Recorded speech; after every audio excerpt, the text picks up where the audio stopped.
आज की बड़ी खबर आ रही है। सीएम योगी का बड़ा बयान आया है। संभल हिंसा पर बोले यूपी के सीएम योगी। सीएम ने कहा कि 500 साल पहले जो बाबर ने किया वही संभल बांग्लादेश में हो रहा है। सीएम ने यह भी कहा कि संभल और बांग्लादेश की घटना एक जैसी है। इन सबका डीएनए एक है। दोनों घटनाओं में शामिल लोगों का डीएनए एक है। आज की बड़ी खबर आ रही है। सीएम योगी का बड़ा बयान सामने आया है। सीएम ने यह भी कहा कि संभल और बांग्लादेश की घटना एक जैसी है। संभल हिंसा पर बोले यूपी के सीएम योगी। सीएम ने कहा कि 500 साल पहले जो बाबर ने किया वही संभल बांग्लादेश में हो रहा है। दोनों घटनाएं में शामिल लोगों का डीएनए एक है। सीएम ने यह भी कहा कि संभल और बांग्लादेश की घटना एक जैसी है। सीएम ने कहा कि 500 साल पहले जो बाबर ने किया वही संभल बांग्लादेश में हो रहा है। संभल हिंसा पर बोले यूपी के सीएम योगी। निर्माण का कार्य ये सब आज भी हमारे सामने है। उत्तर से लेकर दक्षिण तक पूरे भारत को जोड़ने का जो कार्य उस कालखंड में भगवान राम ने किया था। समाज को जोड़ने का कार्य सामाजिक संगठन के माध्यम से राष्ट्र की एकता और अखंडता को कृष्ण गंधा का राज जीतते हैं, लेकिन राज्याभिषेक सुग्रीव का करते हैं। लंका को जीतते हैं, राज्याभिषेक विभीषण का करते हैं। यह है राम का आदर्श। और इसीलिए आज जब हम सब यहां पर आए हैं, भगवान राम ये सब करने में इसलिए सफल रहे क्योंकि उन्होंने जोड़ा था, पूरे समाज को जोड़ा था, सबको जोड़ा था। ये जोड़ने के कार्य को अगर हमने महत्व दिया होता,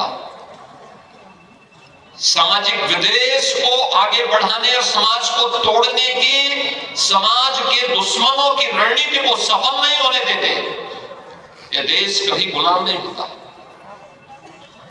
हमारे तीर्थ अपवित्र नहीं होते।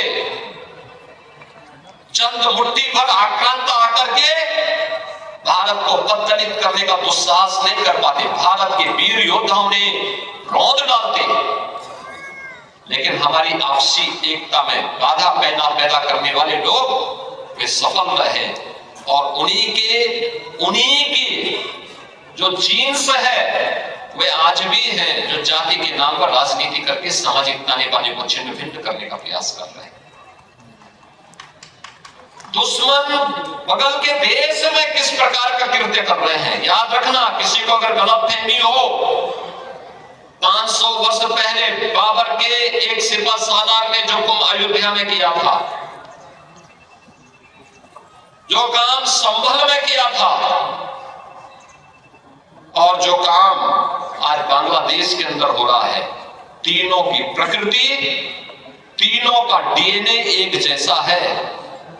गलतफहमी में मत रहना। अगर कोई ये मानता है कि वो बांग्लादेश में हो रहा है, तो यहां भी बांटने वाले तत्व उनके लिए बेड बनकर के खड़े हो रखे हैं, पहले से खड़े हैं। वे समाज के सामाजिक ताने वाले को छिन्न भिन्न कर रहे हैं, सामाजिक एकता को तोड़ करके, आपको बांट करके फिर काटने का और कटवाने का पूरा इंतजाम नहीं कर रहे हैं। ये बांटने वाले लोग, बहुत सारे लोग ऐसे हैं जिन्होंने दुनिया के तमाम देशों में प्रॉपर्टी खरीद करके रखी हुई है। यहां संकट आएगा वहां भाग जाएंगे, मरने वाले मरते रहेंगे, यही करेंगे लोग। और इसीलिए आप सबसे मैं कहने के लिए आया हूं, हमने अगर प्रभु को अपना आराध्य माना है, उनके प्रति समर्पण का भाव है, ये तब तक अधूरी है जब तक हम उनके उच्च आदर्शों से कुछ प्रेरणा प्राप्त करके अपने जीवन को उसके रूप में डाल दें और उसके रूप में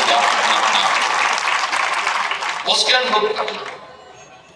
रामायण का तो एक दृश्य अत्यंत प्रेरणादायी है,